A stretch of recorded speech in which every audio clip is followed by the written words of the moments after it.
बिल्कुल। तो आप ये समझिए कि आज धोलेरा में ना नॉर्मल इन्वेस्टर ने तो इन्वेस्टमेंट करा ही है ना। कुछ नए इन्वेस्टर जो फर्स्ट टाइम इन्वेस्टमेंट कर रहे हैं, जो पहले से भी करते आ रहे हैं, उन्होंने भी धोलेरे में अच्छा पैसा लगाया है।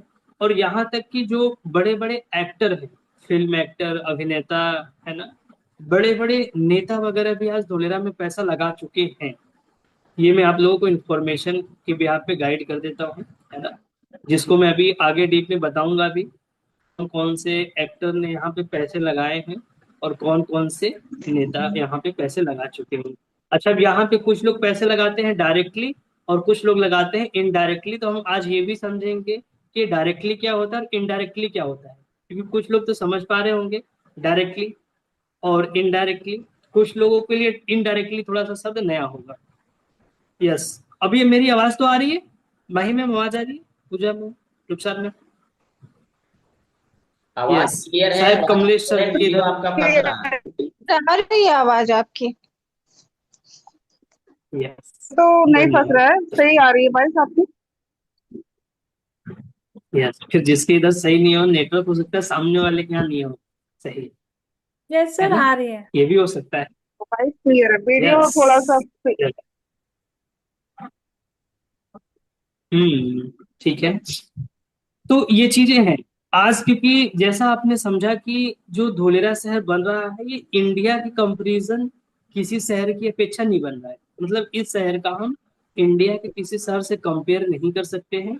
अब इसमें थोड़ा सा हम समझेंगे आज के सेशन में ना कि इनसाइड एसआईआर क्या होता है और आउटसाइड एसआईआर क्या होता है। आज अगर कोई इन्वेस्टर आते हैं जिनको 100 गज, 200 गज, 500 गज, 1000 गज तक की जमीन चाहिए, तो उनको कहाँ हम दे सकते हैं? और जिनको एज पर गवर्नमेंट गाइडलाइन के अनुसार चीजें चाहिए, हम उनको कहाँ दे सकते हैं? आज थोड़ा सा हम इस चीज को डिस्कस करेंगे डीपली। और जिसके पास पॉसिबिलिटी होगी ना, तो वो नोट डाउन भी कर सकते हैं, ठीक है, जिसमें उनको अच्छे से सारी चीजें क्लियर भी हो सके। ठीक है। बाकी पॉसिबिलिटी होगी जिनके पास, वो कैमरे पे आ जाएंगे तो और बेटर रहेगा, है ना। यस।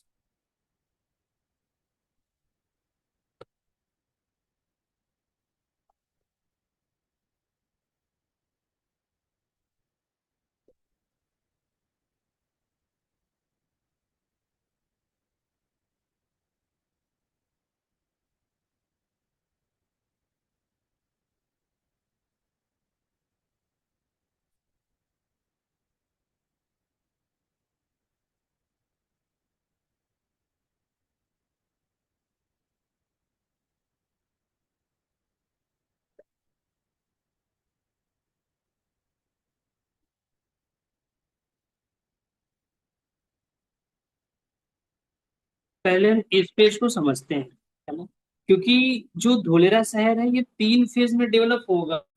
जब भी कोई नया शहर बनता है ना, उस शहर को फेज वाइज डेवलप किया जाता है।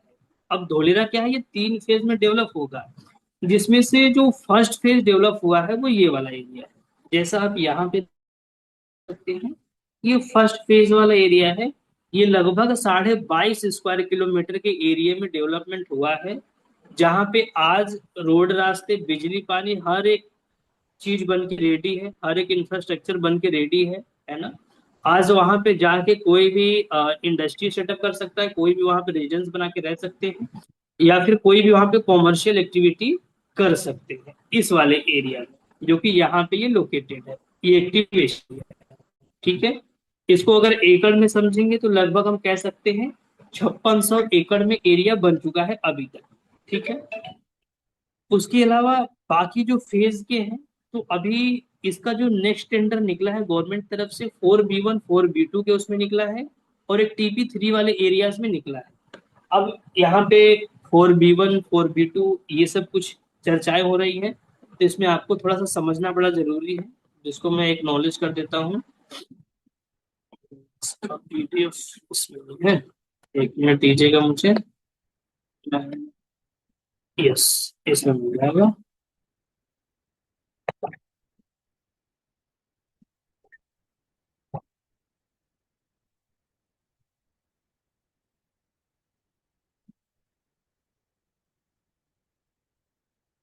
यस। जैसा कि यहाँ देख सकते हैं, मैं इसको फिर से स्टार्टिंग से बारीकी से आप लोगों को गाइड करना चाहूंगा। ये जो धोलेरा शहर है, ये टोटल 22 गांव को मिलाकर बना हुआ है। जैसा कि आप लोग 22 गांव को देख पा रहे होंगे, ये टोटल 22 गांव के एरियाज है। जैसे हम आमली से एंट्री करते हैं और बावलियारी से हम एग्जिट करते हैं। आमली TP1 का एरिया लगाएगा, बावलियारी TP6 का एरिया लगाएगा। इस साइड आपका अहमदाबाद पड़ेगा और नीचे साइड पड़ेगा आपका भावनगर। ठीक है। तो ये जो टोटल 22 गांव है, अब 22 गांव को क्या है कि एक साथ डेवलप नहीं कर सकते, क्योंकि इस शहर को हमें दुबई, सिंगापुर और लंदन जैसा बनाना है। तो उसके लिए हम फेज वाइज डेवलप करेंगे। तो इसके लिए यहाँ पे इस टोटल 22 गांव को डिवाइड किया गया 6 टाउन प्लानिंग।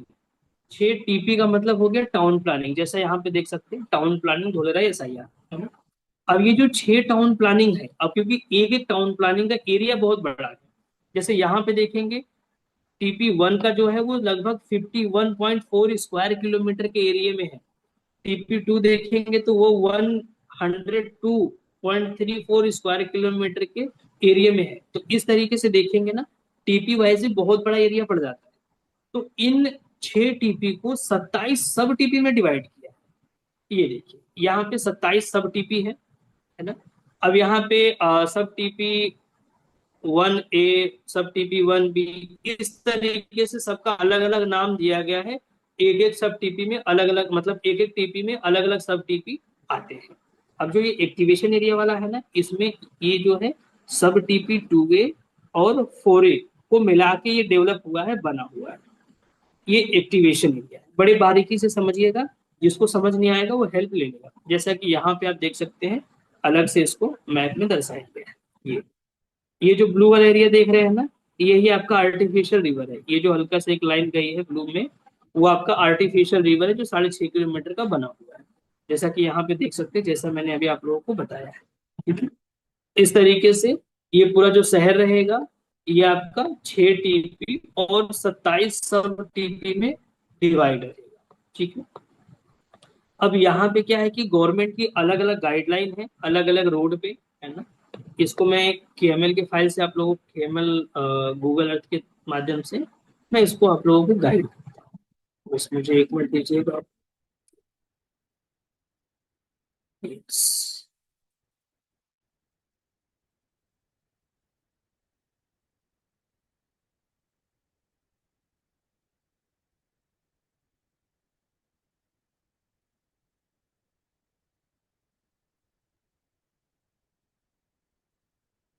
ये जैसा कि मैंने आप लोगों को पहले बता रखा हूँ, ये KML फाइल होती है, KMZ भी बोलते हैं, KML भी बोलते हैं।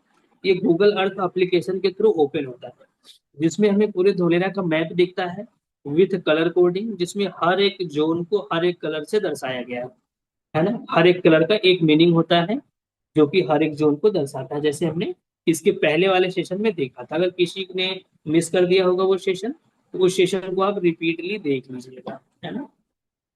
यस।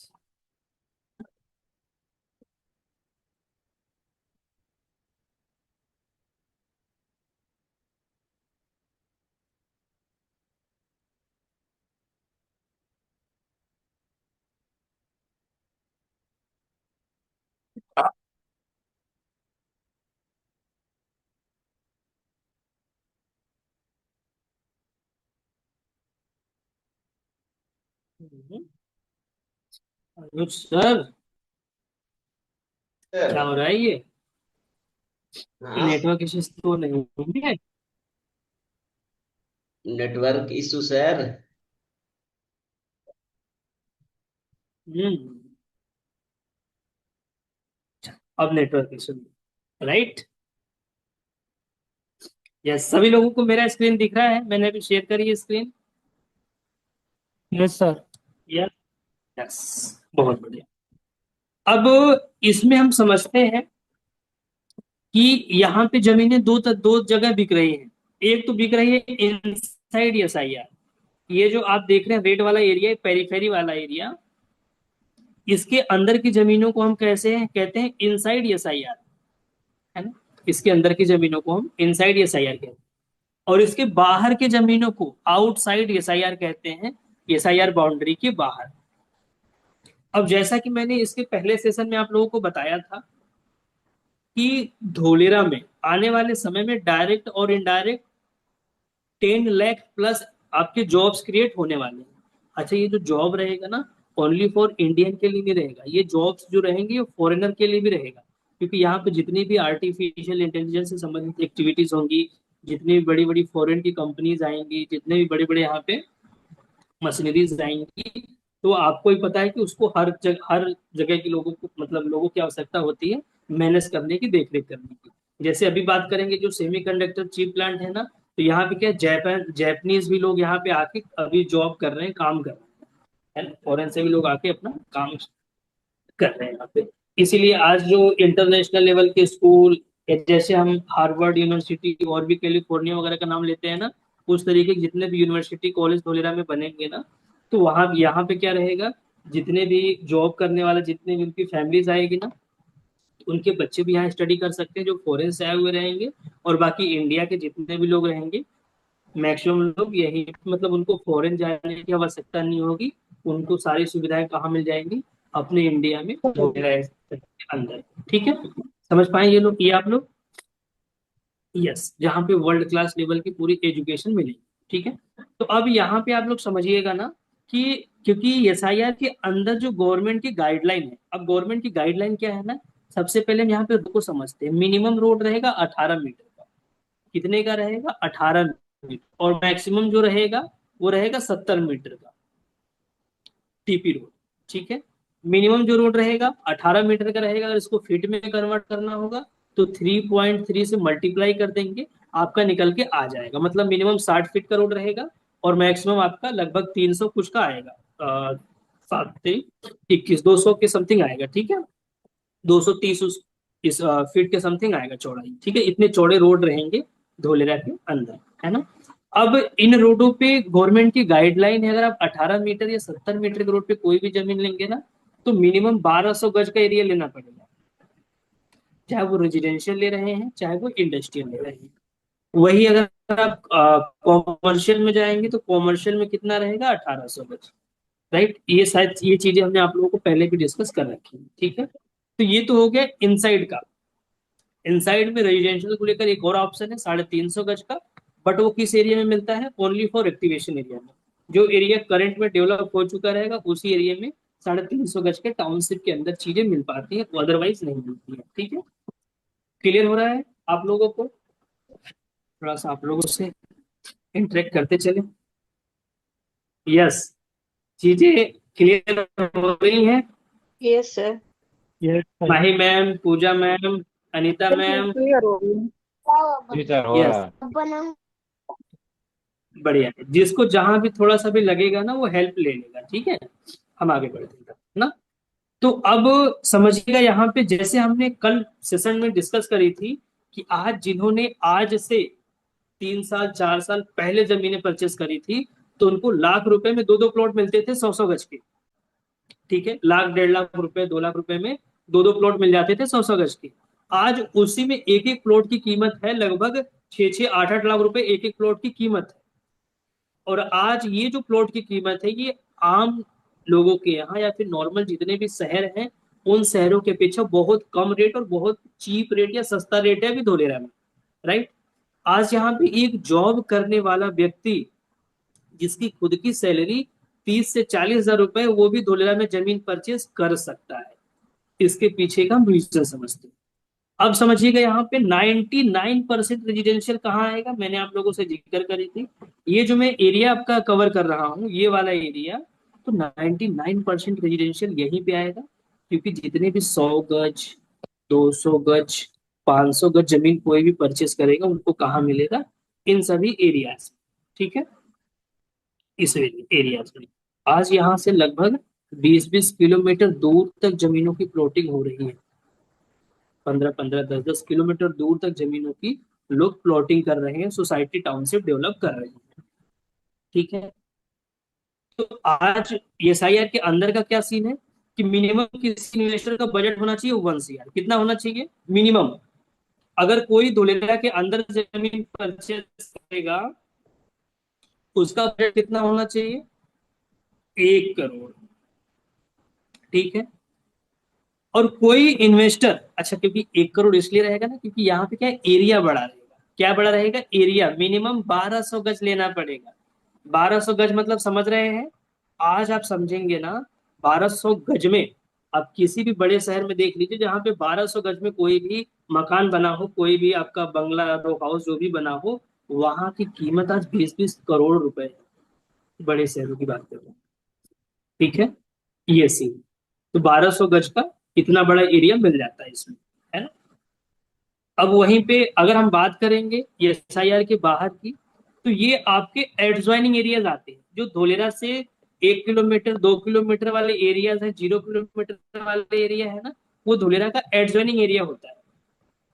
ये वाले एरियाज, ये जो नियरेस्ट वाले एरियाज है मिनिमम 5 किलोमीटर तक के, वो आपके एडजॉइनिंग एरियाज में आते हैं। ठीक है। अब यहाँ पे आज के टाइम जमीनों का रेट क्या है? 5 लाख रुपए से शुरू हो जाता है। 5 लाख, 7 लाख, 8 लाख, 10 लाख, इस तरीके से यहाँ पे अभी चीजें मिल रही हैं, है ना। मतलब मिनिमम अगर हम बात करेंगे तो इस वाले एरिया में खरद विलेज की तरफ आपको 5 लाख में जमीन मिल जाती है, कंप्लीट डॉक्यूमेंटेशन के साथ, राइट। और उसके अलावा इन सभी एरियाज में अलग अलग लोकेशन पे अलग अलग रेटें चल रही हैं। बस आप लोग अभी ये समझिए करंट टाइम में कि मिनिमम जो इन्वेस्टमेंट है यहाँ पे 5 लाख से शुरू हो जाता है। अब मैं यहाँ पे अगर गाइड करूँ आप लोगों को ना, आज अगर कोई भी इन्वेस्टर यहाँ 5 लाख रुपए लगाता है, अच्छा ये आप लोग समझ लीजिए, क्योंकि ये चीज हमें इन्वेस्टर को भी बताना रहता है कि आज अगर सर आप यहाँ पे 5 लाख रुपए लगाएंगे और मिनिमम 5 ईयर रोक के रखेंगे, कितने समय तक? 5 साल तक रोक के रखेंगे, तो मिनिमम यही कितने कितने रुपए का हो जाएगा आपका? कितने रुपए की जमीन हो जाएगी? मिनिमम 30 लाख। कितने का हो जाएगा? 30 लाख। यस। पूजा मैम, सारिका मैम, कितने का हो जाएगा? 30 लाख 30 लाख। 30 लाख का यस 6 गुना। यस, मिनिमम आज 5 साल के दौरान में 6 गुना जमीन का रेट हो जाएगा धोलेरा। ठीक है, आज के टाइम मतलब ये कह सकते हैं कि एक मिडिल क्लास की फैमिली के लिए ये बहुत ही राइट टाइम है एंट्री लेने का धोलेरा में। ठीक है। अब इसका मैं एक वीडियो चला के दिखाता हूं। अच्छा, ये वीडियो जनवरी का है, ठीक है, 2026 के स्टार्टिंग का है, 25 के एंडिंग का है। उसमें देखते हैं क्या सीन था धोलेरा का। यस। जनवरी में टाटा सब ब्लर तो नहीं हो रहा है अभी? नहीं सर। कंडक्टर प्लांट का काम हमें स्टार्ट होता हुआ दिखा था। भारत में पहली बार ऐसा प्लांट बन रहा है जहां पर पहली बार हमारे देश में सेमीकंडक्टर चिप्स बनाई जाएगी। तो ऑब्वियसली इतने बड़े प्लांट को बनने में काफी समय लगता है। फिर भी टाटा ने इस प्लांट को काफी तेजी के साथ डेवलप किया है। 2025 का साल भारत के सेमीकंडक्टर इंडस्ट्री के लिए एक गेम चेंजिंग ईयर रहा। रिन्यू पावर, साथ ही रिन्यू पावर प्लांट में भी हमें काफी सारे चेंजेस देखने को मिले हैं। रिन्यू पावर अब और भी हो चुका है, जिसमें नए प्लांट का काम चल रहा है। पिछले 4-5 महीनों में ही नए प्लांट का डेवलपमेंट हुआ है। 2025 में नेक्स्ट जेन, वेदांता, फॉक्सकॉन, पॉलीकेब करोड़ों रुपए के इन्वेस्टमेंट को लेकर गुजरात सरकार से एमओयू साइन कर चुकी है। यानी 2026 में टाटा रिन्यू के अलावा भी और भी कंपनीज के प्लांट स्थापित होते हुए हमें दिखेंगे। 2025 में गुजरात गवर्नमेंट ने भी हॉस्पिटल, स्कूल और फायर स्टेशन बनाने की अनाउंसमेंट की और इसका काम भी स्टार्ट हो चुका है। जापान सहित कई देशों के इन्वेस्टर्स ने धोलेरा को विजिट किया। इसी साल सितंबर में प्राइम मिनिस्टर नरेंद्र मोदी जी ने धोलेरा एसआईआर का फ्लाईओवर सर्वे किया और इसके डेवलपमेंट के बारे में बात की। 2025 में धोलेरा के हर एक पार्ट को डेवलप किया गया है और इसीलिए ही 2025 का साल धोलेरा स्मार्ट सिटी के लिए एक गोल्डन ईयर साबित हुआ। 2026 में 2025 से भी ज्यादा डेवलपमेंट होता हुआ दिखेगा। यस, जैसा कि ये वीडियो आप लोगों ने देखा ना, तो इसमें आप ये समझिए कि अभी धोलेरा में ये उस समय का वीडियो है, अभी मतलब 2026 के स्टार्टिंग का वीडियो है, 25 के एंडिंग का, ये समझ। ठीक है। अभी धोलेरा के अंदर ये सीन है ना कि सेमीकंडक्टर जिसमें टाटा ने 91,000 करोड़ का इन्वेस्टमेंट कर रखा है ना, उसका प्रोडक्शन स्टार्ट हो जाएगा नेक्स्ट जो ईयर आएगा जनवरी फरवरी के आसपास में। ठीक है। वो जैसे स्टार्ट होगा लगभग 35,000 जॉब क्रिएट होंगे उस समय, उस टाइम पे। ठीक है। उसके अलावा नेक्स्ट ईयर में 2027 में ही देखेंगे आप, स्टार्टिंग में ही क्या होगा, आपका स्कूल जो कि 12th तक का स्कूल कंस्ट्रक्शन फेज में है अभी, वो भी कंप्लीटली स्टार्ट हो जाएगा, ऑपरेशनल हो जाएगा, एक तरीके से कह सकते हैं। 200 बेड का मल्टी स्पेशलिस्ट हॉस्पिटल बन रहा है, वो भी कंप्लीटली रेडी हो जाएगा, ऑपरेशनल हो जाएगा, स्टार्ट हो जाएगा। ठीक है, जिससे कि यहाँ के लोगों को सुविधाएं मिलेंगी वर्ल्ड क्लास लेवल की। उसके अलावा समझेंगे हम, तो यहाँ पे फायर ब्रिगेड के सब स्टेशन का भी यहाँ पे वर्किंग स्टार्ट हो चुका रहेगा। टोरंट पावर के ऑलरेडी 3 सब स्टेशन लग चुके हैं, मतलब 2 ऑपरेशनल है, तीसरे का काम चल रहा है, लग रहा है। ठीक है। उसके अलावा यहाँ पे आइनॉक्स कंपनी है, उसका भी प्रोडक्शन स्टार्ट हो जाएगा। वेदांता का ऑलरेडी उसका भी कंस्ट्रक्शन चालू है, मतलब लैंड फिलिंग वगैरह स्टार्ट था उसका, वेदांता का, है ना। वेदांता कंपनी क्या करती है, किसी को पता है? अभी अगर कोई भी पर्सन शेयर मार्केट में इंटरेस्ट रखते होंगे तो मे भी उनको वेदांता के बारे में जानकारी होगी। कोई है जो शेयर मार्केट में थोड़ा बहुत दिलचस्पी रखता हो? Sorry sir. वेदांता, अभी शेयर मार्केट में वेदांता को बहुत अच्छा उछाल हुआ है ना, इसलिए और ज्यादा चर्चे में आ गई है वेदांता। और वेदांता का जो काम रहेगा वो धोलेरा में सेमीकंडक्टर चिप्स मैन्युफैक्चरिंग का ही रहेगा। जो काम टाटा की है वही काम वेदांता भी करेगी। ठीक है।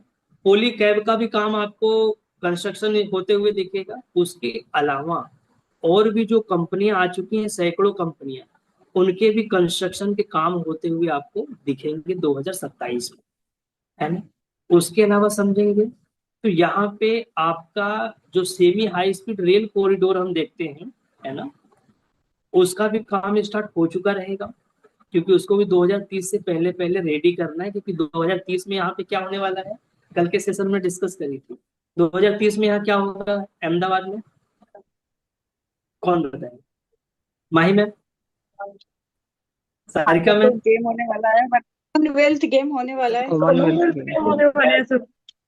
यस, कॉमनवेल्थ गेम होगा।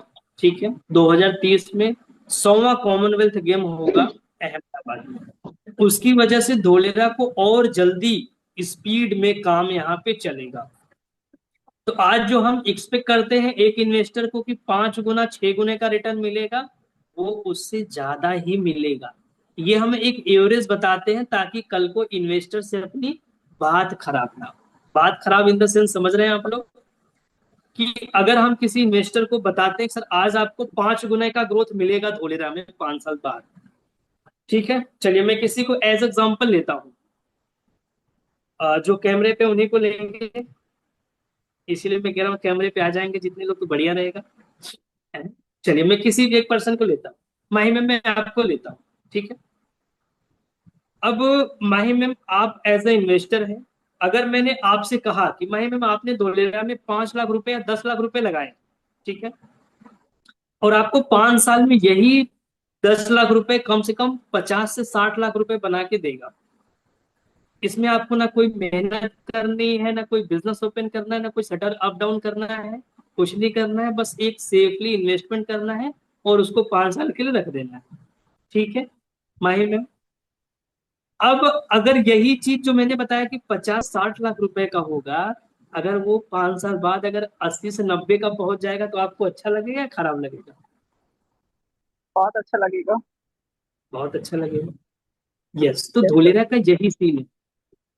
आज अगर मिनिमम भी कोई इन्वेस्टर यहाँ पे इन्वेस्टमेंट करेंगे तो इतना ग्रोथ मिलेगा ही मिलेगा, क्योंकि आप ये चीजें आप खुद विजुलाइज कर सकते हैं, खुद रियलाइज कर सकते हैं कि जितने भी छोटे शहर हो या बड़े शहर हो, आप लोगों से ये मेरा सवाल रहेगा कि मुझे बताइए कि आपके एरिया में, आपके शहर में अगर कोई भी गवर्नमेंट का प्रोजेक्ट आ जाता है, चाहे वो हम रोड की बात कर लें, चाहे वो कोई गवर्नमेंट के हॉस्पिटल आ जाते हैं, कुछ भी आ जाता है, तो मुझे बताइए जमीनों के रेट बढ़ते हैं या फिर वही के वही रहते हैं?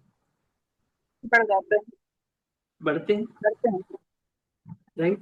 ऑलरेडी तो हमारे वहां यहाँ पे जमीन एक बहुत। प्रोजेक्ट, यस, आराम से 2 गुना 3 गुना तो बढ़ ही जाते हैं, राइट। अब आप समझिए कि आपके एरिया में, अच्छा ये चीजें हमें उस इन्वेस्टर को बतानी है कि सर आप समझिए कि आपके एरिया में अगर कोई एक गवर्नमेंट का प्रोजेक्ट आता है तो इतना रेट बढ़ता है, तो यहाँ तो सर पूरा शहर ही बन रहा है। वो भी शहर ऐसा नहीं बन रहा है कि नोएडा की तरह या जेवर की तरह या ये गुड़गांव की तरह, शहर बन रहा है दुबई, सिंगापुर और लंदन की तरह। यहाँ पे एक मारुति कंपनी नहीं आ रही है, मारुति ने तो इन्वेस्टमेंट करा ही है लगभग 25 से 30 हजार करोड़ रुपए का। उसके अलावा लगभग 450 से 500 बड़ी कंपनियां आ रही हैं, छोटी मोटी कंपनियां नहीं। आप समझिए कि अगर एक कंपनी अगर 1 लाख करोड़ रुपए समथिंग बजट लगा रही है, तो उसकी रिसर्च टीम ने कितनी R&D करी होगी, क्योंकि हर कंपनी की R&D टीम होती है, रिसर्च करने वाली टीम होती है, जो उस शहर में जाके वहां पे आने वाले 50 साल 100 साल तक की पूरी रिसर्च करती है कि आज अगर हम यहाँ पे कोई भी इंडस्ट्री सेटअप करेंगे, कोई बिजनेस लगाएंगे, तो आज हम कितना प्रोडक्शन कर सकते हैं, क्या ट्रांसपोर्टेशन की सुविधाएं हैं, है ना। क्योंकि धोलेरा में 360 डिग्री की कनेक्टिविटी है, 360 डिग्री की ट्रांसपोर्टेशन के ऑप्शंस है। यहाँ पे डेडिकेटेड फ्रेट कॉरिडोर बनाया जा रहा है, यहाँ पे सीपोर्ट की अच्छी कनेक्टिविटी मिल जा रही है, जिससे कि फॉरेन में भी अच्छा खासा ट्रांसपोर्टेशन किया जा सकेगा।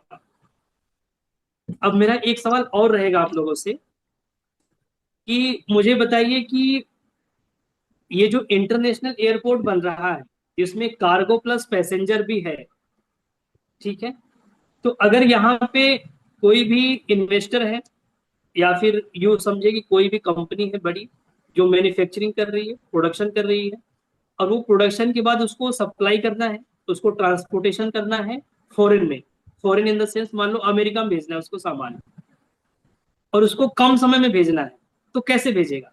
अच्छा मैंने आंसर भी दे रखा था वैसे तो। बाय क्या ये एयरपोर्ट सर या यूं समझिए समुद्र क्या ये जो कार्गो की फ्लाइट है ये लंदन तक जाएगी। सर समुद्र के रास्ते होगा सर। हाँ सर, शिप के जरिए जाएगी शायद। यस, चलिए कोस्टल एरिया पे हो। मैं यहाँ पे आपको विद स्क्रीन डिटेल गाइड कर देता हूँ। यस, स्क्रीन दिख रहा है क्या, नहीं दिख रहा है। सर अभी नहीं। अब स्क्रीन दिख रहा है आप लोग। Yes yes sir sure. Yes sir. Yes, अब समझिएगा, ये जो बीच वाला एरिया है ये देख रहे हैं, ब्लैक वाला एरिया आप लोग, यस यस सर। ये ब्लैक वाला एरिया जो है इसको लॉजिस्टिक हब है। क्या है ये, लॉजिस्टिक हब। लॉजिस्टिक हब का मतलब यहाँ पे बड़े बड़े वेयर हाउस बनेंगे, और यहीं से ये जो मालगाड़ी की लाइन जाएगी यहीं से कनेक्टिविटी रहेगी उसकी DFC यहाँ से, लॉजिस्टिक हब से। पूरे धोलेरा में जितनी भी इंडस्ट्रीज की सामान होंगी वो सारा कहाँ इकट्ठा होगा, यहाँ पे। कहाँ इकट्ठा होगा, इस लोकेशन पे, और यहीं से ट्रांसपोर्टेशन के लिए हर एरियाज में जाएगा। अब जैसे जिसको कम समय में ट्रांसपोर्टेशन करनी है तो वो किससे करेगा, यहां से बाई कार्गो करेगा। किससे करेगा, बाई कार्गो। यस, क्योंकि उनको कम समय, अच्छा कार्गो में क्या रहेगा ना, ट्रांसपोर्टेशन कॉस्ट थोड़ा सा बाई शिप की अपेक्षा ज्यादा आएगा। Agree. Yes sir. Yes sir. Yes, बाई शिप की अपेक्षा इसका कॉस्ट ज्यादा है ना। तो एक ट्रांसपोर्टेशन इससे किया जाएगा। अब अच्छा ये तो हो गया, अगर कहीं लंदन, अगर कहीं फॉरेन कंट्री में कहीं भी ले जाना होगा, यहाँ से ट्रांसपोर्टेशन करना होगा तो बाई एयर भी कर सकते हैं। इसका मतलब ये होगा कि ये जो इंटरनेशनल रहेगा ये हर देशों के लिए वो वैलिड रहेगा, मान्य रहेगा, ठीक है। अब इंडिया के अंदर जो ट्रांसपोर्टेशन करनी होगी वो यहाँ से करी जाएगी, जो DFC जाएगा, डेडिकेटेड फ्रेट कॉरिडोर वाली से, ठीक है। और बाकी जो अदर जगहों पे करी जाएगी सी के द्वारा, जहां पे ट्रांसपोर्टेशन की कॉस्ट कम रेट में होता है, सस्ता होता है, वो ज्यादातर कहाँ से किया जाएगा, यहाँ से ब्लैक वाले एरिया सीधे ये भावनगर वाले से। यहाँ पे एशिया का सबसे बड़ा CNG पोर्ट बनाया जा रहा है अडानी का, ठीक है। दहेज है, इधर और भी एक दो पोर्ट है आपके, फिर इस साइड में आपका कांडला मुद्रा आ जाता है ना, ये सारी चीजें, ठीक है। इसकी भी कनेक्टिविटी को लेकर एक दिन आप लोगों के साथ डिस्कस कर लेंगे, ठीक है। यस, तो ये सीन हो गया यहाँ का। अब मैं एक वीडियो चला के आप लोगों को दिखाता हूँ।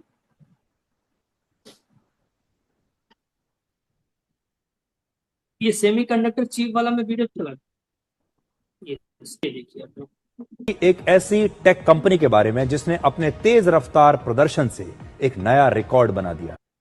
दुनिया की एक ऐसी टेक कंपनी के बारे में जिसने अपने तेज रफ्तार प्रदर्शन से एक नया रिकॉर्ड बना दिया है, और इस कंपनी का नाम है एनवीडिया। और अमेरिका की यह कंपनी दुनिया के 190 देशों की अर्थव्यवस्था से भी बड़ी है। आज एनवीडिया का मार्केट कैप $5 ट्रिलियन यानी 440 लाख करोड़ रुपए का है।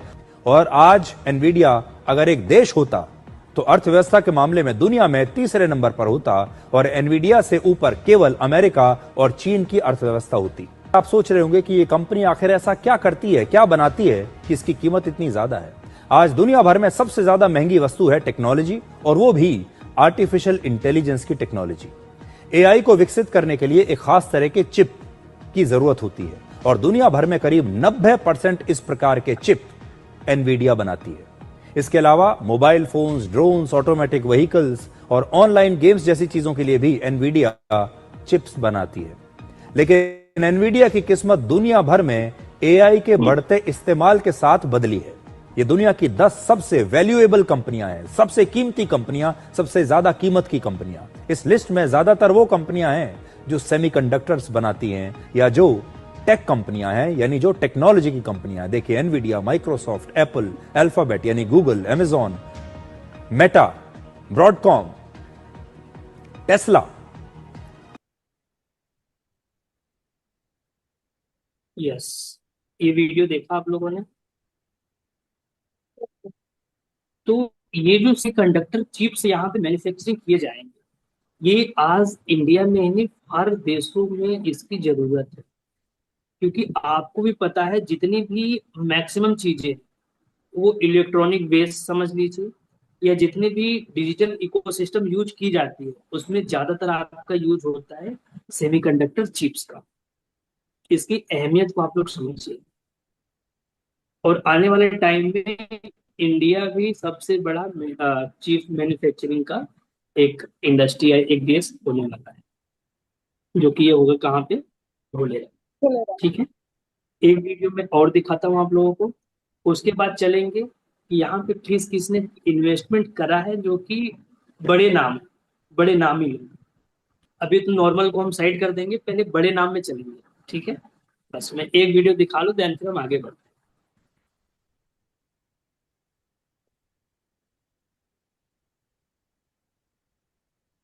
अच्छा, ये खान सर का एक वीडियो है।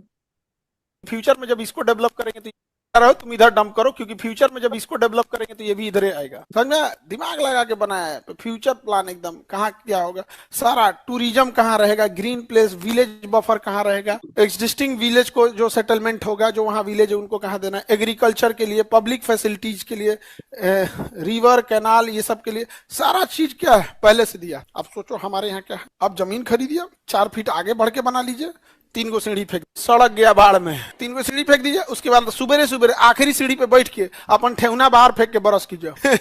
यही ना होता अपने यहाँ, सड़क की तो धज्जी उड़ा के रख देगा सब। तो ये धोलेरा स्मार्ट सिटी किस एरिया में है भैया?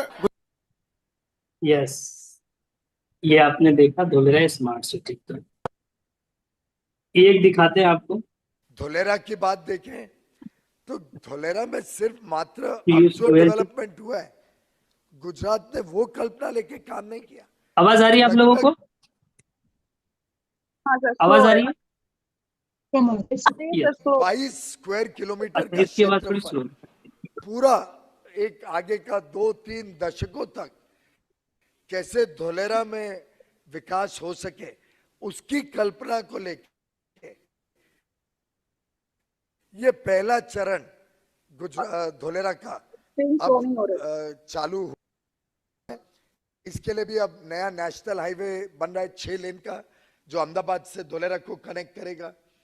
एक अंतरराष्ट्रीय एयरपोर्ट का काम भी बहुत धोलेरा में चल रहा है। शायद 2024 में दोनों ये प्रोजेक्ट्स शुरू हो जाएंगे। और धोलेरा में अपने आप से जो इंफ्रास्ट्रक्चर की प्लानिंग हुई है, जो मैं बाहर देख भी रहा था, जिस प्रकार से हर एक यूटिलिटी पहले से पर्याप्त मात्रा में, चाहे बिजली हो, पानी हो, वाटर रिसाइकल करके यूज करना हो, कॉमन एफ्लुएंट ट्रीटमेंट प्लांट हो, प्लांट सिटी के रूप में जो धोलेरा की कल्पना की गई है, मैं बधाई देना चाहूंगा भूपेंद्र भाई आपको, जगदीश भाई आपको और आपकी पूरी टीम को इस दूरदर्शी सोच के लिए। और ये जो धोलेरा स्पेशल इन्वेस्टमेंट रीजन का मैं आगे विचार करता हूं, जिस प्रकार से मैं अगर एक थोड़ा बहुत भविष्य में क्रिस्टल बॉल गेजिंग करूं, तो clearly I can see Dholera becoming one of the world's biggest and best manufacturing industrial zones. और मुझे कोई संदेह नहीं है, जिस प्रकार से गुजरात प्रगति कर रहा है, धोलेरा उससे भी तेज गति से आगे चल के प्रगति करेगा। मुझे बताया गया है कि शायद ये विश्व का पहला प्लैटिनम रेटेड इंडस्ट्रियल पार्क बनेगा। अपने आप में ये भी आप सबके लिए बहुत खुशी की बात है। और मैं समझता हूँ, चाहे वो ईज ऑफ डूइंग बिजनेस हो, कॉस्ट ऑफ डूइंग बिजनेस हो, मैन्युफैक्चरिंग को कंपेटिटिव करने के लिए इकोसिस्टम को सरल बनाने की बात हो, हर एक विषय में गुजरात बहुत तेज गति से प्रगति कर रहा है। पहले तो खान सर की वीडियो पे डिस्कस कर लेते हैं, है ना, क्योंकि रोड की वैसे भी सही बात, जगहों पे रोड की स्थिति देख सकते हैं, और जब आप धोलेरा विजिट करेंगे वहां के रोड रास्तों की स्थिति देख सकते हैं, बहुत ही डिफरेंट देखने को मिलेगा आपको, है ना। उसके अलावा अभी ये जो पीयूष गोयल जी है, इनसे आप लोग भली भांति परिचित होंगे। पीयूष गोयल जी ने जो प्लेटिनम रेटेड का नाम लिया है, इसका मतलब क्या होता है? एनी पर्सन गेस कर सकते हैं? प्लेटिनम रेटेड सिटी किसको कहते हैं? Yes, highly paid. हाँ, कोई नहीं, आप ट्राई कर सकते हैं, देखते हैं, हो सकता है कोई पर्सन सही बताए। हाँ सर, प्लेटिनम तो यही होता, मतलब बहुत कॉस्टली मतलब धातु है एक, जैसा पढ़ते थे तो उसके अकॉर्डिंग सबसे महंगा धातु। हाँ क्या अच्छा, ऐसा लग रहा है वो इंफ्रास्ट्रक्चर बिल्ड कर देंगे इसलिए महंगा धातु लग।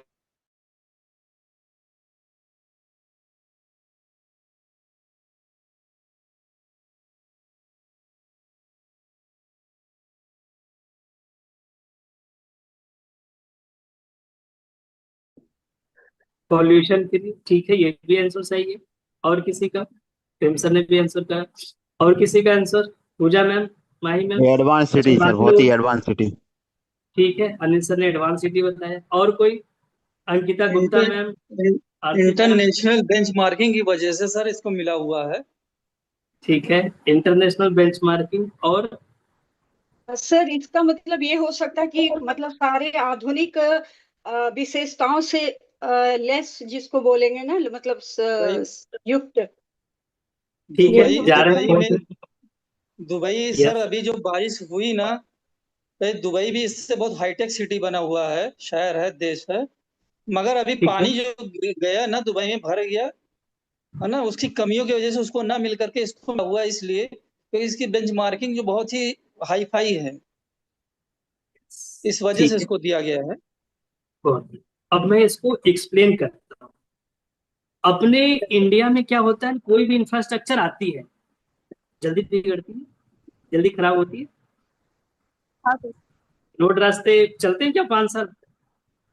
हाँ प्रेम सर, वो तो बनते ही फिर तोड़ना फोड़ना से स्टार्ट हो जाता है। हाँ बिल्कुल चलते। अच्छा, कोई भी इंफ्रास्ट्रक्चर किसी अन्य शहर में आती है तो वो क्या ज्यादा समय तक चलती है? नो सर, नहीं चलती। इंडिया में नहीं, तो बाहर कंट्रीज में तो आप अब समझिए कि जो ये धोलेरा है, इसकी जो प्लानिंग और इंफ्रास्ट्रक्चर है, ये अंतरराष्ट्रीय लेवल पे है। क्या है? अंतरराष्ट्रीय लेवल पे, मतलब जितने भी बड़े बड़े देश हैं उनके कंपेयर में ये शहर बनाया जा रहा है। और यहाँ पे जितने भी इंफ्रास्ट्रक्चर बिल्ड होंगी वो सभी सस्टेनेबल रहेंगी। सस्टेनेबल का मतलब है लॉन्ग टर्म चलेंगी। क्या होगा? लॉन्ग टर्म और साथ चलेगी। में पर्यावरण को भी ध्यान में रखा गया है, जैसा प्रेम सर ने भी आंसर किया था। ठीक है, तो इसको प्लेटिनम रेटेड शहर के उसमें प्लेटिनम रेटेड इंडस्ट्रियल सिटी के रूप में इसलिए डेवलप किया गया है, मतलब बताया गया है, यह दर्जा मिला है, क्योंकि ये जो शहर बनेगा ये अंतरराष्ट्रीय बेंचमार्किंग पे है, अंतरराष्ट्रीय लेवल का बनेगा। ठीक है, और साथ में यहाँ पे जितने भी इंफ्रास्ट्रक्चर यूटिलिटी हमने अभी रीड करी है वो सभी क्या रहेंगी, लॉन्ग टर्म तक चलेंगी। क्योंकि यहाँ पे जितनी भी, अगर बारिश की पानी भी होगी, बारिश भी होगी, तो उसका पूरा पानी कहाँ जाएगा? जो जितने भी बड़े बड़े डक बनाए गए हैं उन डक में जाएंगे, और डक में अगर पानी ओवरफ्लो करता है तो वो कहाँ जाएगा? सीधे आर्टिफिशियल रिवर में। आर्टिफिशियल और आर्टिफिशियल रिवर से अगर पानी ओवरफ्लो करेगा तो कहाँ जाएगा? सीधे खंभात की खाड़ी में। बात की खाड़ी में, सॉरी। तो ये जो धोलेरा शहर है, यहाँ पे अभी की बात कर रहे हैं या आने वाले 100-200 साल बाद की बात करें, कभी भी यहाँ पे बाढ़ तो नहीं आ सकता। क्या नहीं आ सकता? बाढ़ जैसी स्थिति नहीं बन सकती। और पानी को लेकर भी कभी समस्या नहीं आएगी, क्योंकि यहाँ पे जो विश्व का सबसे बड़ा मीठे पानी का झील बनाया जा रहा है, उसको ध्यान में रखते हुए यहाँ पे 100-200-500 सालों तक पानी की समस्या नहीं आएगी। राइट? और जैसे एग्रीकल्चर, हाँ जी मैम, अब मैम 200 साल बाद, 200 साल के बाद का कौन क्या देख रहा है, कहाँ क्या हो रहा है कि नहीं? बट उस समय तो आप समझो कि अभी हम लोग इस समय हैं, 100 साल बाद पूरा इंडिया की ना, मगर किसी से देश की बात करेंगे वो कितना एडवांस हो चुका होगा। क्योंकि अभी आप देखिए सारा काम, मैक्सिमम काम एआई बेस हो गया है, आर्टिफिशियल इंटेलिजेंस बेस हो गया है। तो अभी तो आप 2030 क्रॉस तो करने दीजिए, फिर देखिए कितना काम, मैक्सिमम काम जो रहेगा वो ज्यादातर मशीनरी बेस हो जाएगा। राइट? यस, ये चीजें, इसलिए इस शहर को प्लेटिनम रेटेड का दर्जा दिया गया है, क्योंकि यहाँ पे 20 लाख से ज्यादा पेड़ लगाए जाएंगे। कितने लगाए जाएंगे? मतलब आप लोगों को मैं बता दूं, 20 जैसे लाख आप से कभी अपने शहर में, अपने गांव में धूप, दोपहर में चलते हैं तो धूप लगती है, बहुत ज्यादा जहां जहां पेड़ रहते हैं वहां थोड़ी राहत मिलती है। जी सर। चलो थोड़ी राहत है, बट धोलेरा में आप कहीं भी जाएंगे ना, आपको पूरा छांव में चलने को मिलेगा। मतलब थोड़ी सी भी धूप नहीं लगेगी, इतने पेड़ लगाए जा रहे हैं। पेड़ों की संख्या अच्छी खासी है, क्योंकि 20 लाख से ज्यादा पेड़ लगाया जा रहा है धोलेरा में। समझ पा रहे हैं आप लोग? यस। इसलिए इसको प्लेटिनम रेटेड का दर्जा दिया गया, क्योंकि जब आपको पता है जहाँ पे अच्छे खासे पेड़ पौधे होते हैं वहां वैसे भी पोल्यूशन नहीं होता। एग्री? Right, yes sir. और उससे भी बढ़ के जितनी भी इंडस्ट्री आएंगी सभी क्या पोल्यूटेड आएंगे, नॉन पोल्यूटेड आएंगे? मेरा आप लोगों से ऐसा तो नहीं कि एक साइड से वो नॉइस बहुत आ रही है, दूसरी साइड लोग रहने के लिए रेजिडेंस बनाएंगे, ऐसा तो नहीं रहेगा? No sir. क्योंकि यहाँ पे ऐड ऑन कर देता हूँ कि जो इंटरनेशनल एयरपोर्ट है वो धोलेरा से भी 9 किलोमीटर दूर बनाया गया है। अब इसके पीछे का रीजन कोई मुझे बता सकता है क्यों? क्योंकि कार्गो वाली वो जो रहती है प्लेन बहुत साउंड करती है। किस सर? जो लोग कैमरे पे नहीं वो भी आंसर कर सकते हैं। सर जैसे कि अभी अहमदाबाद में जो लास्ट ईयर घटना हुई थी ना, तो उसको देख करके भी मतलब ये किया गया कि थोड़ा एयरपोर्ट से डिस्टेंस पे रेसिडेंशियल एरिया हो। ठीक है, कह सकते हैं। वो तो हालांकि रंजवाला में गाइडलाइन बाद में बनाई गई है कि ज्यादा एक्टिविटी नहीं होगी, है ना। अब मैं इसके पीछे के कई रीजंस बताता हूँ, तो बड़े ध्यान से सुनिएगा। सबसे बड़ा रीजन जो अभी वीना मैम ने बताया ना, कार्गो। कार्गो में क्या होता है, नॉइस बहुत ज्यादा होती है। ठीक है, इस रीजन से शहर से इसको दूर बनाया जा रहा है एयरपोर्ट को। ठीक है, क्योंकि यहाँ पे 70% कार्गो रहेगा, 30% आपका पैसेंजर रहेगा। इसके रनवे भी रेडी, अगले आने वाले 3 महीने के बाद देखेंगे इंटरनेशनल एयरपोर्ट ऑपरेशनल हो जाएगा। कार्गो यहाँ पे स्टार्ट हो चुका रहेगा, पैसेंजर 2027 में स्टार्ट होगा। ठीक है, यस। ये और बाकी जो अभी रंजू वाला मैम ने बताया, ये रीजन इसलिए बना है क्योंकि यहाँ पे आसपास में भी रेजिडेंस को लेकर ज्यादा एक्टिविटी नहीं करी जाएगी, क्योंकि एक साल पहले अहमदाबाद में प्लेन क्रैश का दुर्घटना हुआ था। आप लोगों ने सुना होगा कि मेडिकल कॉलेज के उसमें वो क्रैश कर गया, राइट। तो वो उसके रीजन से आसपास के एरियाज में, जैसे जो एयरपोर्ट से 2-5 किलोमीटर 8 किलोमीटर का दायरा है, वहाँ रेजिडेंशियल को लेकर एक्टिविटी ज्यादा नहीं करी जाएगी। या पहले जिन्होंने बना दी है, जो कर दिए हैं, उनकी हाइट लिमिट कम रहेगी, G+1 से ऊपर नहीं ले जा सकते, ऐसा रहेगा। ठीक है। और भी कई रीजंस है ना, जिसको हम स्टेप बाय स्टेप समझेंगे आगे चलकर। तो अब सर एक समय बार आ गया आप बता रहे थे है आपकी एयरपोर्ट की जी। एयरपोर्ट के पास भी वो आर्टिफिशियल रिवर वो बन रहा है, ऐसे आप एक बार बता रहे थे शायद। एयरपोर्ट के चारों तरफ, बाउंड्री के बाहर, अच्छा चारों तरफ बन रहा है, ओके। रिवर रहेगा, यस, राउंड। ठीक है, क्योंकि आर्टिफिशियल वाटर है रिवर, ना, साउंड एब्जॉर्ब करती है ना। यस यस, इसीलिए, क्योंकि उससे नॉइज ज्यादा ना हो, है ना, और भी कई चीजें। ठीक है। अब वो सबसे बड़ी चीज पे आते हैं कि आज धोलेरा में कितने ने पैसा लगाया है। जैसे मैं एक आध वीडियो के माध्यम से दिखाता हूँ, आप लोगों को भी अच्छा लगेगा। बिहार राज्य से तो हर कोई भली भांति परिचित होगा। इनको जानते हैं क्या? इनको जानता है कोई? नाम इनको याद नहीं आ जानते हैं? रहा है सर। तुम्हारी यस नाम सर, याद, जानते हैं। मनोज मनोज तिवारी। तिवारी। मनोज अच्छा तिवारी सर। ये एक्टर है। मनोज मनोज तिवारी तिवारी है। कौन सी एक्टर? सांसद भी है। बीजेपी सांसद है।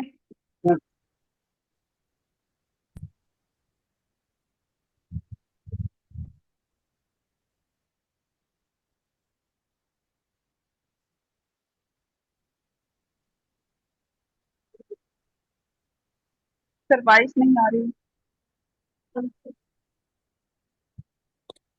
यस, मनोज तिवारी जी का भी यहाँ पे इन्वेस्टमेंट है धुलिया में। ठीक है। अच्छा, ये कैमरा ऑन है अभी, यूट्यूब की रिकॉर्डिंग हो रही है ना, तो बता तो नहीं सकते, बट कुछ चीजें होती हैं जो डायरेक्टली होती हैं, कुछ चीजें होती हैं जो इनडायरेक्टली होती हैं। इनडायरेक्टली इन द मीन्स कि जैसे होता है ना कि अगर हमारे पास ब्लैक मनी ज्यादा है तो हमने घर की किसी और के नाम पे जमीन ले ली, है ना। ये जो थोड़े से इन्वेस्ट करते आ रहे होंगे, या जिनको थोड़ा बहुत फाइनेंस के सिस्टम के बारे में जानकारी होगी ना, वो समझ पा रहे होंगे मैं क्या कह रहा हूँ, है ना। तो जिनको गवर्नमेंट को दिखाने रहते हैं पैसे, वो सब लोग पैसा कहाँ लगाते हैं? रियल जो एस्टेट। या ब्लैक मनी होता है वो ज्यादातर रियल एस्टेट में लगाते हैं। आज जितने भी बड़े बड़े एक्टर, अभिनेता, जितने भी बड़े बड़े नेता देखेंगे ना, हर किसी के पास अच्छी खासी प्रॉपर्टी होगी। जो सत्ता में होंगे उनके पास भी होगी, जो सत्ता में नहीं होंगे उनके पास भी होगी। क्लियर हो रहा है? Yes sir. यस, क्योंकि उनका प्रॉपर्टी से वेल्थ क्रिएट होता है। और एक एक पर्सन को और मैं दिखाता हूँ, इनको तो मुझे लग रहा है हर कोई जानता हो, इंटरनेशनल खिलाड़ी के नाम से भी जानते हैं। इनको जानते हैं आप लोग? थोड़ी सी वैसी आई है। अक्षय कुमार और सर अक्षय इनको तो मैं कुमार है भी मैं ये। जान इनको मैं जानता हूँ। ये अक्षय बैक कुमार। साइड में आर्टिफिशियल रिवर है, और ये आपका आर्टिफिशियल रिवर पास में इसी तरीके का ऐसा ही लगा है। सारिका में आप विजिट पे गए थे, आपको पता है, राइट सर, ऐसे ही बना हुआ है सर। छतरीनुमा। ठीक है। तो आप समझिए कि यहाँ पे अक्षय कुमार जी का भी अच्छा खासा है। इन्वेस्टमेंट है। ठीक है। उसके अलावा अभिषेक बच्चन को जानते हैं आप लोग? Yes sir. Yes sir. Yes. तो कौन नहीं जानता? अमिताभ बच्चन ने गुजरात में एक और अच्छा इन्वेस्टमेंट किया था, बड़ा इन्वेस्टमेंट किया था गिफ्ट सिटी में। ठीक है, अमिताभ बच्चन ने इन्वेस्टमेंट किया था गिफ्ट सिटी में, और अभिषेक बच्चन ने इन्वेस्टमेंट किया है कहाँ पे? धोलेरा। ग्रीन बोलेगा। सर इनका कुछ है तो मैं दिखा देता हूँ।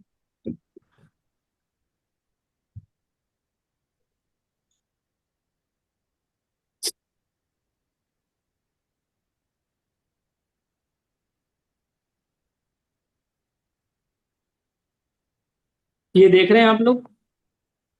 Yes sir.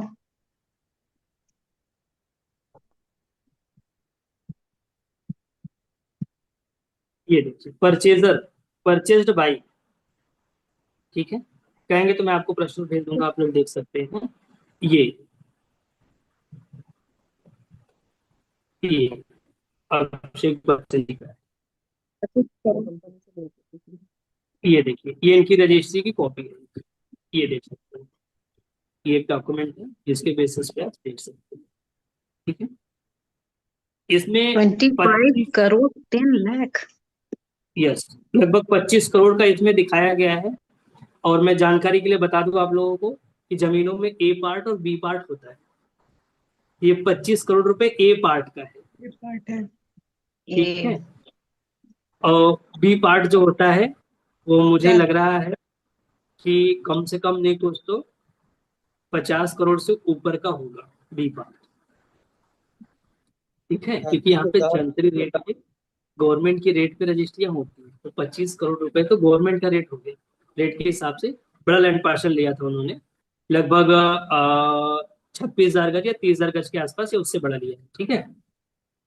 तो उसके हिसाब से आप समझिए कि ए पार्ट में इतना उन्होंने रजिस्ट्री के दौरान दिया था, और बाकी बी पार्ट का 50-75 समझ सकते हैं, ठीक है।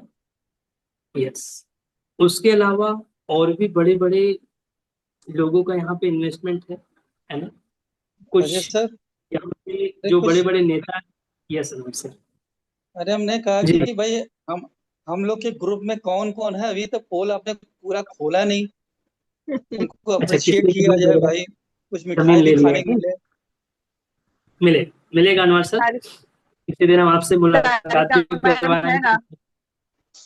यस भाई उनको सर, मैम को भी कांग्रेचुलेशन हो भी गया दे है, दिया जाए। 10+ कर गया है। सारिका मैम बिना तो वो मैम है।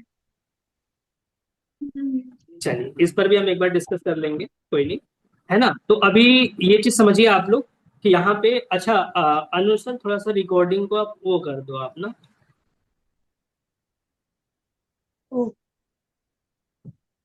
क्योंकि डायरेक्टली जो चीजें वो तो हम बता सकते हैं, इनडायरेक्टली ऑफिशियल नहीं बता सकते।